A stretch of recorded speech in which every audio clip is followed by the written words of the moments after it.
Assalamualaikum warahmatullahi wabarakatuh. Bismillahirrahmanirrahim. Alhamdulillahirabbil alamin. Assalatu wassalamu ala asrofil anbiya'i wal mursalin wa ala alihi wa sahbihi ajmain, amma ba'du. Pemirsa Sinpo TV dimanapun Anda berada, bagaimana kabarnya Anda hari ini? Semoga selalu sehat dan insya Allah semoga selalu dalam lindungan Allah Subhanahu wa Ta'ala. Puji syukur kehadirat Allah Subhanahu wa Ta'ala karena di pagi hari yang cerah ini tentunya saya Arif Rifai bisa kembali menemani Anda dalam program Islam Penuh Cinta, Penyejuk Hati, Penyegar Iman.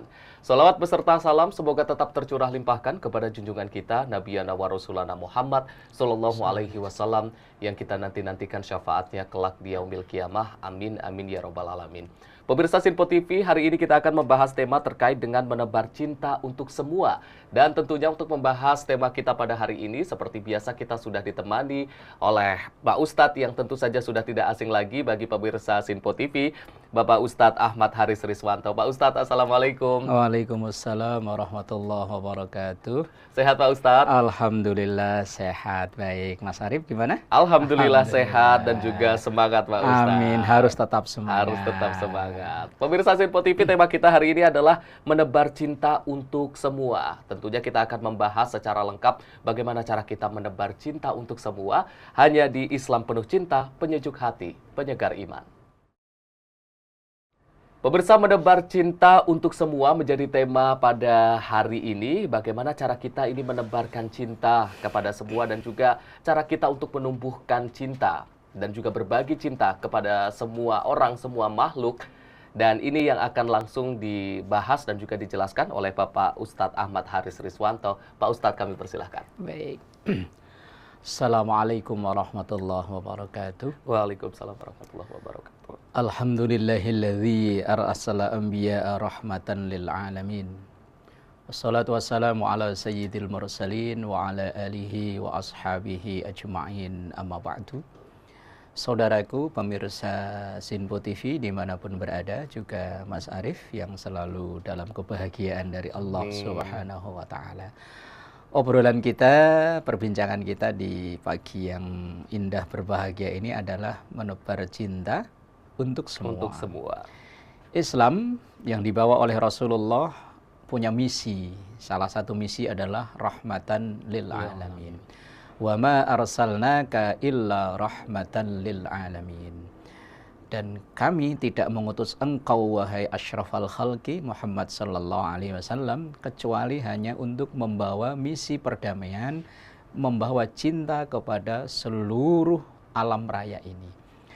Jadi cinta yang diajarkan oleh Islam itu tidak terbatas hanya kepada Allah, kepada Rasulnya, kepada sesama Muslim, enggak, tapi kepada semuanya.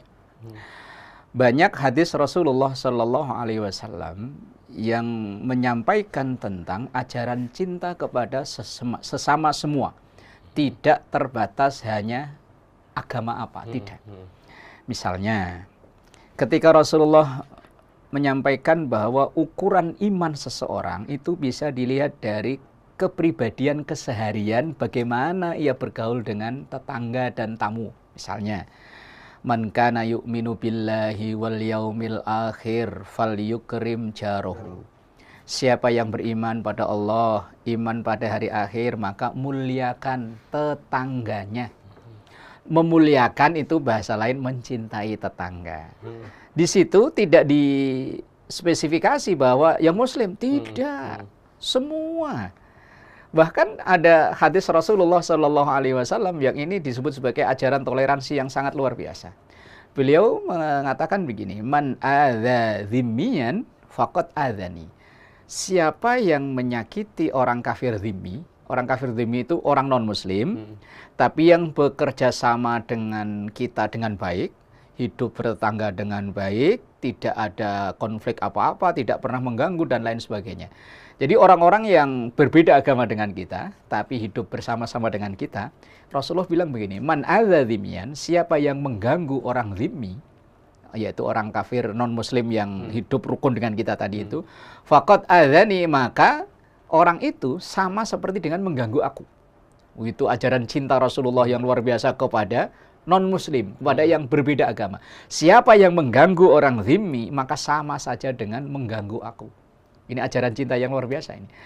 Yang non-muslim kepada yang bukan manusia pun ada. Misalnya dalam ajaran agama kita ada kurban, ada akikah atau sembelihan yang memang untuk dikonsumsi sehari-hari. Itu Rasulullah Shallallahu Alaihi Wasallam memerintahkan kepada orang yang ingin menyembelih binatang, maka fa'ahsinu adzibhah, perbaikilah sembelihan itu dengan menajamkan pisaunya, biar hewan yang disembelih itu tidak tersakiti terlalu lama. Bahkan ada satu riwayat Umar ibnul Khattab radhiyallahu anhu itu pernah memarahi orang yang ketika memotong domba di depan domba-domba yang lain.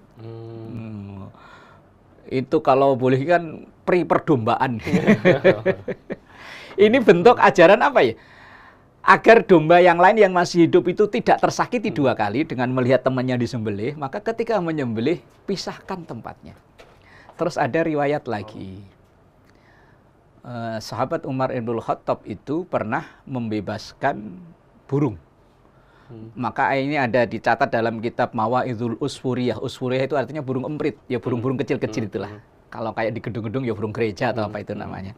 Itu ada anak kecil main-mainan burung, tersiksa itu burung, diikat, dilepas, ditarik, diikat. Kayak kadang di kampung-kampung kita kan ada yang begitu. Lah kemudian ketika sahabat Umar itu melihat, itu burung dibeli. Dan anak itu juga mungkin udah punya jiwa bisnis. Burung yang umpama harganya biasanya 5.000, ini dijual bisa 10 kali lipat. Tapi oleh sahabat Umar, ya udah sini saya beli. Kemudian setelah dibeli, burung itu dirawat, dikasih makan, dikasih minum, begitu sehat, baru dilepaskan. Ini ajaran cinta kepada yang mungkin dianggap remeh, wong burung ya. Sampai Mas Arif, kalau kita ngaji dalam kitab Maraqiyul Ubudiyah namanya, tulisan Imam Al-Ghazali, di situ ada adab ketika buang air. Kalau sekarang sih mungkin orang-orang perkotaan kalau kencing atau apa udah di tempat yang disediakan ya. Kalau di kampung kan mungkin lagi di sawah kan senemunya. Itu pun salah satunya hindari kencing di lubang. Di lubang. Siapa tahu di lubang itu ada semut lagi rapat. Lagi rapat membahas apa gitu. Apa salahnya semut kemudian kita kencingi kan? Kemudian ada lagi, saya pernah baca satu tulisan, ketika kita hendak membunuh binatang yang memang diperbolehkan untuk dibunuh, jangan disiksa dulu. Kalau mau dibunuh, bunuh sekalian, matiin sekalian. Ini kadang kita kalau lagi kesel, di rumah ada kecoa gitu ya, malah cuma ditebalikin doang, nggak dibunuh-bunuh. Ini kan kasihan ya. Kalau memang mau membunuh, bunuh sekalian. Itu termasuk ajaran cinta, biar hewan yang memang diperbolehkan untuk dibunuh itu tidak tersiksa, tidak tersakiti. Kalau mau bunuh, bunuh sekalian. Kalau boleh membunuh, jangan pakai cara yang sadis. Semisal dibakar hidup-hidup dan lain sebagainya. Ini kan cara-cara yang sadis. Itu betapa indahnya ajaran agama kita. Itu terhadap binatang. Terhadap yang mohon maaf, terhadap lingkungan. Makanya sampai ketika orang dalam keadaan ihram, itu kan nggak boleh nyabut rumput, nggak boleh berburu binatang, nggak boleh matain ranting-ranting. Artinya nggak boleh merusak lingkungan. Kemudian ketika Rasulullah Shallallahu Alaihi Wasallam saat akan memberangkatkan pasukan perang, apa ajaran cinta yang diselipkan oleh Rasulullah? Yang pertama, jangan mengganggu orang yang, kalau bahasa orang sipil. Nggak boleh mengganggu wanita, anak-anak, orang tua, tokoh agama, nggak boleh diganggu. Kemudian tempat ibadah, rumah, fasilitas umum, sampai pohon-pohonan dan lain sebagainya, jangan diganggu. Ini betapa ajaran Islam membawa cinta untuk semua, bukan hanya manusia ya, hewan, lingkungan, sampai ya lingkungan itu sampai kita ada hadis Rasulullah, at-tahuru syatrul iman, kan, kesucian sebagian dari iman. Walaupun orang kadang sering mengucapnya an-nadhafatu minal iman. Kalau an-nadhafatu iman itu bukan hadis, hanya kata-kata indah tapi mirip. Artinya sama sih. At-tahuru syatrul iman. Ini bentuk ajaran Islam bahwa kalau kita menjaga kebersihan, artinya lingkungan terjaga, misalnya tidak buang sampah ke got, ke kali dan lainnya. Jadi ekosistem yang ada di kali itu kan tetap hidup. Ini ajaran Islam yang begitu indah, luar biasa. Makanya kalau mungkin ada orang yang Islam itu dikonotasikan yang tidak baik, salah besar, salah besar. Wong sampai hal-hal yang terkecil seperti itu tadi, itu pun Islam punya aturan kok. Apalagi terhadap yang sesama muslim, yang non-muslim, yang mohon maaf binatang tadi, yang tumbuh-tumbuhan, dan lain sebagainya. Itu pun semuanya dapat sentuhan-sentuhan Islam, sentuhan-sentuhan cinta dari ajaran Islam itu sendiri.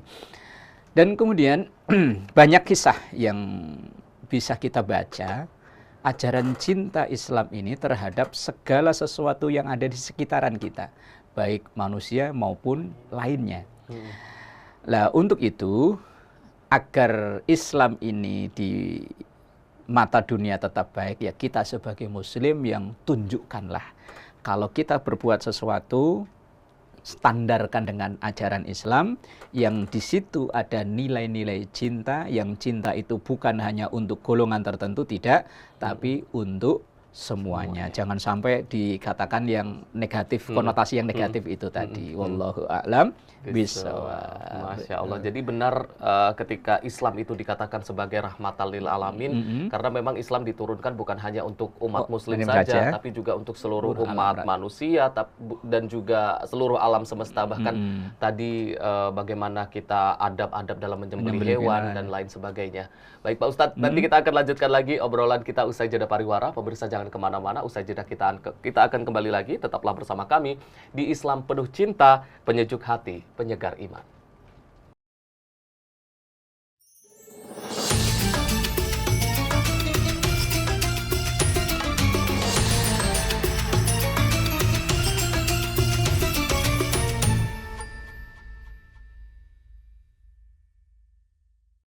Pemirsa, Anda kembali menyaksikan Islam Penuh Cinta, Penyejuk Hati, Penyegar Iman. Masih membahas tema kita pada hari ini terkait dengan menebar cinta untuk semua. Tadi Pak Ustadz sudah menjelaskan bahwa saja Islam ini memang benar rahmatan lil alamin, diturunkan bukan hanya untuk umat muslim saja, tapi juga seluruh alam semesta. Pak Ustadz, kalau kita melihat dunia saat ini yang memang penuh konflik, perang di mana-mana, ini ajaran Islam, bagaimana Islam menyampaikan pesan itu di dalam dunia yang saat ini memang dipenuhi konflik ini, Pak Ustadz? Baik, saudaraku, pemirsa Sinpo TV dimanapun berada, dan juga Mas Arif, konflik itu kayaknya nggak ada habis-habisnya ya. Semakin hari kok semakin bertambah, baik konflik yang skala kecil maupun skala besar antar negara dan lain sebagainya. Ada Al-Quran, ayat Al-Quran yang bunyi begini. Wa in ta'ifatani minal mu'minina qatatalu fa aslihu bainahuma fa in baghat ihdahuma 'alal ukhra faqatilul lati tabghi hatta tafi'a ila amrillah fa in fa'at fa aslihu bainahuma bil 'adli wa aqsitu innallaha yuhibbul muqsitin. Apabila ada dua yang bertikai, maka fa'aslihu bainahuma. Kalau kita memang mampu, damaikan keduanya. Kalau memang kita punya kapasitas untuk situ. Alhamdulillah negara kita sudah banyak usaha di situ ya. Ketika terjadi konflik di negara lain, ada utusan-utusan atau tim-tim yang berusaha untuk mendamaikan itu. Ini kalau dalam skop yang lebih luas. Dalam skop yang lebih kecil, mungkin di lingkungan kerja kita, di lingkungan tempat tinggal kita, pasti konflik itu ada saja. Dari antara teman-teman kerja kita mungkin ada saja. Lah, peran kita fa'aslihu bainahuma. Maka damaikan keduanya dengan sebaik mungkin, dengan sebisa kita mungkin. Kalaupun seandainya memang kita tidak bisa mendamaikan, ya udah, jangan memperkeruh suasana. Ini kadang kita lebih demen jadi tukang kompor masalahnya. Misalnya kita dicurhatin pihak yang bertikai dari pihak sini, kalau kita tambahin, udah sikat aja. Nah, ini yang bahaya. Semampu mungkin kita itu menjadi juru-juru damai, menjadi agen-agen penyebar cinta dan kedamaian itu. Fa aslihu bainahuma, damaikan keduanya. Kalau memang tidak mampu, jangan memperkeruh suasana. Paling tidak ketika kita menjadi orang yang diminta untuk mendengarkan curhatan, jangan ngomporin gitu loh. Jangan menjadi orang yang suka ngomporin sehingga keduanya malah makin panas. Rasulullah itu pernah ketika berjalan dengan sahabat melewati ke pemakaman. Pemakaman kan nggak kayak sekarang di senter, nggak hanya kayak orang zaman dulu kan. Nah, ketika itu Rasulullah SAW tiba-tiba berhenti dengan wajah yang kelihatan kayak orang sedih, kemudian menancapkan pelepah kurma sambil beliau berdoa, semoga yang ada di kubur ini diringankan siksanya. Kemudian para sahabat bertanya, kira-kira dosa apa yang diperbuat ya Rasul? Yang satu karena istinjaknya nggak bersih. Yang kedua ya tadi, orang yang justru memperkeruh suasana ketika ada dua orang yang berkonflik. Maka fa'aslihu bainahuma. Yang berkonflik itu tidak peduli agamanya apa, kalau memang kita ada kemampuan, maka damaikan itu. Lah konflik itu kan kemungkaran. Rasulullah SAW juga sampaikan, man ra'a minkumul munkar falyughayyirhu biyadi. Kalau memang ada kemungkaran, rubah dengan kemampuan, dengan kekuasaan, dengan tangan. Fa illam yastati fa bilisani. Kalau tidak mampu dengan lisan, dengan nasihat. Tapi kalau fa illam yastati fa biqalbi, kalau enggak mampu ya dengan hati. Walaupun wadzalika adzaful iman, walaupun itu selemah-lemahnya iman. Artinya kalau memang kita mampu dengan power kita, lah kalau sebetulnya kita kebetulan jadi pemimpin, ada anak buah yang berantem kan enak kan, damaiin wong kita pimpinan. Tapi kalau kita bukan pimpinan, lah kita dengan nasihat, kalau kita selevel kan. Lah kalau yang berantem itu atasan, gimana kita? Ya wes, dengan hati doain ya Allah semoga atasan si ini damai. Tapi walaupun itu dianggap wadzalika adzaful iman. Jadi di tengah-tengah konflik yang tidak berkesudahan seperti ini, jangan diperkeruh suasana, apalagi di media sosial. Hanya karena masalah-masalah kecil, riak-riak kecil terkadang makin dibesar-besarkan. Entah itu memang karena orang nyari apa namanya? Followers. Itu. Lah kalau berantemnya settingan mau bodo amat settingan, tapi yang beneran jangan kita kalau komen ngompor-ngomporin, jangan wis pokoknya fa aslihu bainahuma, damaikan keduanya. Wallahu a'lam bishawab. Damaikan keduanya. Pak Ustadz, tadi ini mungkin masih terkait dengan konflik Pak Ustadz. Kita kan memang tidak bisa memaksakan orang lain untuk suka dengan kita. Nah, kalau posisinya seperti itu Pak Ustadz, ada orang yang mungkin tidak suka dengan kita, kemudian memusuhi kita, apakah kita juga masih bisa menebar cinta kepada orang tersebut, atau gimana Pak Ustadz sikap kita menanggapi hal tersebut? Baik. Kita ini kan umat Islam berteladan pada Rasulullah SAW. Beliau itu manusia yang sempurna, manusia terbaik. Itu pun masih banyak musuhnya. Memang kita kalau jadi orang baik, jadi soleh, itu insya Allah musuh nggak begitu banyak. Tapi kalau jadi muslih itu artinya orang yang berusaha ngajak orang lain baik. Itu akan siap-siap punya musuh. Nah, Rasulullah itu kalau baik sendiri, insya Allah dia nggak ada musuh. Dulu sebelum beliau mendakwahkan Islam, beliau itu nggak ada musuh. Sampai orang-orang menjulukinya Al-Amin. Beliau itu orang yang terpercaya, sampai kunci-kunci rumah kalau ada yang mau bepergian dititipin ke beliau kan.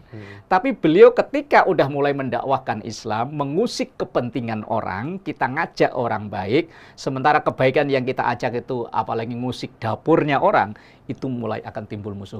Lah, bagaimana sikap Rasulullah ketika dimusuhi? Beliau tidak pernah membalas permusuhan itu. Yang kedua, mendoakan.